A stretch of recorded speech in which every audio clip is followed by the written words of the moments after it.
मान लीजिए आप किसी के काम से नाराज़ हैं और उससे आप इंग्लिश में बोलना चाहते हैं कि तुम उतना काम नहीं कर रहे हो जितना तुम्हें करना चाहिए। तो इस सेंटेंस को आप इंग्लिश में कैसे बोलेंगे? इसके लिए आपको बोलना होगा you are not working as much as you should. You are not working as much as you should. As much as का मतलब उतना जितना, यानी कि उतना ज़्यादा जितना ज़्यादा, यानी कि दूसरे शब्दों में तुम उतना ज़्यादा काम नहीं कर रहे हो जितना ज़्यादा तुम्हें करना चाहिए। अब इसी पैटर्न पर बनने वाले कुछ और भी नए सेंटेंसेस हम देख लेते हैं, जिससे कि कॉन्सेप्ट भी आपको क्लियर हो जाए और इस तरह के सेंटेंस को आप कॉन्वर्सेशन में यूज़ भी करना सीख लें। तुम उतना नहीं पढ़ रही हो जितना तुम्हें पढ़ना चाहिए, यानी कि उतना ज़्यादा नहीं पढ़ रही हो जितना तुम्हें पढ़ना चाहिए।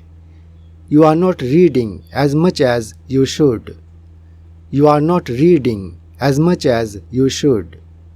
आप उतना नहीं सो रहे हैं जितना आपको सोना चाहिए। You are not sleeping as much as you should. You are not sleeping as much as you should. तुम उतना कोशिश नहीं कर रहे हो जितना तुम्हें करना चाहिए। You are not trying as much as you should. You are not trying as much as you should.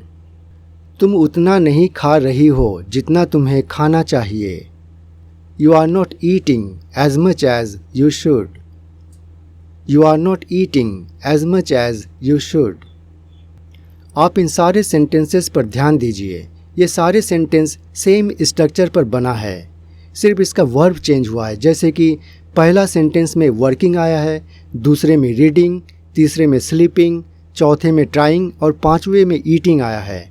बाकी पूरा सेंटेंस स्ट्रक्चर सेम है। Now there is a homework for you. इस सेंटेंस को इंग्लिश में क्या बोलेंगे?